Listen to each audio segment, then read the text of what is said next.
What's up, guys? It's Chad Black, and you are watching Let's Chat with Courtney Hall.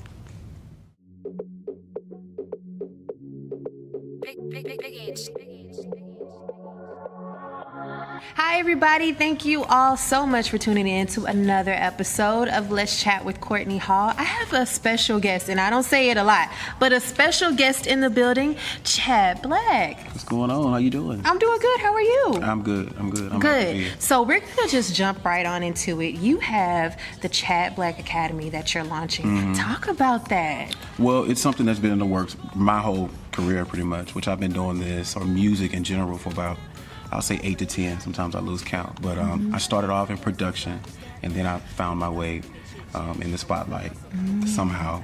And then now I'm Chad Black today. Here in my city, I do a lot of shows. I've been able to go and travel and do things with American Idol and just different things like that. So over that time, I've met many artists that come and ask me about things, and parents of they have like young kids who they already know they have like a natural thing. They're natural entertainers, but the thing that is always missing is the business aspect. People who want to get into music just don't know where to start with the business. They just don't. So I wanted to launch the Chad Black Academy in association with the Chad Black Foundation, and really just kind of dedicated to teaching and instilling the business of music and how it's ran. That way, the careers can be long, you know what I'm saying? They can have longevity right. instead of just coming out here making 1 or 2 songs and then nobody else hears about them ever again. Right. And I think that's so spectacular that you're doing that. Now let's talk about your time with American Idol, your experience with American Idol. How was that? How did Well, that it go? was amazing because I got to work with Candace Glover, who won her Nice, season. Yeah, yes. so and she's become one of my close friends over years, and we have a song out online, a duet. I think it's the only duet that I have online.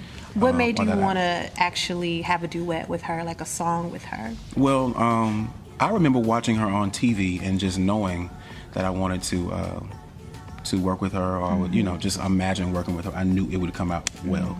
I never knew that I would ever meet her, but God willing, it ended up happening. And somehow she ended up in Houston, and I ended up on the same show that she was on. Wow. And from there, just the rest was history. I texted her a song idea that I had, and she hit me back with her part, and we went to the studio, and we probably recorded the song in about an hour or 2. Wow. And it doesn't sound like that. So it's called Love No Fear, and it is online everywhere. Now, where can we find your music and everything else? You can find me on Tidal. Okay. You can find me on Spotify. Really, any digital outlet that's selling music and paying me correctly. Yes. You can find it there. Okay. Yeah. Okay. And where can we follow you on social media? You can follow me at on Instagram, of course, and it's CHVDD and then BLVCK. Right. Okay. Okay, so Nipsey Hussle, he recently passed away. What are your thoughts on that? I think that that has been an example of when you're doing something good, you don't really have to speak about it. It will come out. It will come into the light when it's time for it to. Time for it too. I think that he did such a great job at doing and being and kind of like putting his money where his mouth was in terms of helping the community and things like that. And the most beautiful thing about Nipsey was that I never heard it come out of his mouth. Right. What he was doing, he never bragged about it. Right. He never made a big deal about it. I believe in letting people make a big deal about what you do. Now, isn't it sad that, he died and now he's this, humanitarian of the year? But shouldn't we support people, while they're still living? What do you think about that? That's an interesting topic for me because as an indie artist, I've had to learn the importance of appreciating the people that God sends to you and that he sends you to. And I believe that the audience that you have is the audience that you're supposed to have. Right. And that's who is ready to receive you, and that's who you are ready to minister to. Right. And not minister in a churchy way, but just if you do R&B music, you are still a minister in some sort. Exactly. And you still can help people. So I feel like God gives us what we're ready for. So if you have 6,000 followers or 6,000 people that he wants you to be in front of, that's what you have, and they will appreciate you. You better preach on this Sunday. I'm just saying, I think that Nipsey touched while he was alive who was ready for him. And he's now touched who maybe wouldn't have received him alive, he's touched them and beyond, That's and so will true. continue to do so. That's you so know? true. So, Why did you start doing music? You want the deep version or just the? Give me the deep version. Well, I grew up in a family full of athletes, and I was actually telling a friend of mine that today, as a result of that, I approach music and the business like an athlete approaches a game. So I got into music because it got into me, you know, and then I lived in a family where I was the black sheep. I was the only one that was not a natural-born athlete. Now, of course, I gave it a try. Right. But the thing that just oozed out of me was music. So I didn't really choose it. It just kind of was. So music, nobody else did music in your family? No, I am the only one in sung? my family that does. Wow, that's music. how you know Yeah. that he's gifted, just naturally. Because you can really sing. Thank you. Now, can Thank you give us a little, a little me, little do, re, mi? I can. Okay. Yeah, but He's like, I don't really can, but I'm not. no, I don't. I'm a little crusty. Like I told you, I just rolled out of bed. so Okay. I'm not gonna give you the me, but what I will do is send you where you can hear it all perfected and all mixed Yes. down. Oh my gosh, yes, And then please. you got to catch one of my live shows. Yes. because Oh my gosh, you performed last night. I did Talk perform. about that. How was that? It was How do a- you feel on stage? Do you feel like the energy of the people and that makes you just go over the top? Like, how is your performances I am more comfortable on stage than I am in the studio? in riding in a car or anywhere. I actually have anxiety about being in car. I have so many little quirky things about me. I am most at peace and comfortable when I'm on stage. Wow. Yeah, I don't feel Wow. any. And so, what would be some people's nightmare to be in front of people like that and be expected to deliver? For me, it's where I feel the calmest. Wow, Yeah. wow. So I love being on stage.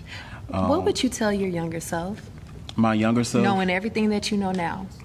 Oh, you showing out today with these questions. Oh wow. My younger self. I would probably tell my younger self that it's okay that you don't fit in the atmosphere that you are currently in now. It'll make sense later. It'll make sense in 10 years, which is a long time to wait for something to make sense. Yeah. But that's what I would tell my younger self. You as a singer, I see your image and I would think, okay, he's just this, lavish pop star, but you actually have like some intellect. Like, I love the way you think. I love the way you respond to questions. You don't feel off, or I don't feel like, it's like amazing. That's Thank awesome. you. Like, Thank I would you. go a 10-year academy if I knew how to sing. Well, But see, I don't. The magic is that you don't even have to know how to sing. It's Okay. also from managers and people that do what you do, because you are a big part of how we stay alive as well. So I actually want you to come. I actually would love you to come and do a segment on just media training and how to be in front of the camera and how to, that it's tapping into that intellect. And if we're dealing with an artist that is not the most intellectual, how to present yourself as if you are. Have you done media training before? I went through it as a young artist Okay. because I sought after it, and then I just I have so many different mentors that I've been able to be a part, and I got an internship at different labels and stuff because I wanted to learn how the inside worked. That way, when I got on the other side of it, I knew what was going on behind the scenes. So a lot of artists nowadays, they don't want to sign to a label. They rather just go independent. Why do you think that is? I think that today, in the world of social media and how powerful it is, it's not really necessary to have a record deal. Okay. Yeah, you almost do more damage being in a hurry to get a record deal or seeking after a record deal, because it's like. But at one point in time, was it actually something that you needed? Or Of course. were we not woke enough to realize, hey, we don't need that? At one point, you had to go through the machine. Gotcha. But now, to get a record deal, it's almost like the hurry up and wait game. It's like something that musicians chase their whole careers, and you chase it, you get it, and now it's time to wait. And you're not always released as soon as you're signed. So sometimes you can have quicker and more effective results just putting your own content together, putting it online, making sure that it's of the same quality as if you were being produced by the big machine. You better teach the people. Yeah. Teach them. And see this for free. Right. A little preview of the Academy, guys. Right. A little preview. Well, thank you so much for coming. Of course. Tell us when you're going to be performing again. I actually don't know, but I am going to do a launch event that Okay. I'm sure I'll have to perform at in July. July 5th. Okay, where at? I'm gonna do. I don't know yet, so you have to follow me. Okay. So follow me you gotta follow him because it's in the works. So make sure Right. you follow me, and then that's where I do weekly updates on different things I have going on and shows and things like that. Right now, you caught me in a moment where I'm kind of like transitioning. So Yeah. I do know that it's going to happen on that day. It's gonna be great too, and I'm gonna be there. Of course you are. Too. I feel like you should host. I'll just put you on the spot and ask you now. Of course. I feel like because you you're should amazing. Like, no, really, he's amazing. You should follow him. Tell us your Instagram page. One more time, it's at CHVDD and then BLVCK. So it's Chad Black, but the A's are upside down. Oh, there you go. You know, we always got to do something fancy. Do something a little different. I appreciate you allowing me to come here. You are great. You're great too. You're great. So, well, thank you so much for coming out. Of course. And thank you all for watching another episode of Let's Chat with Courtney Hall.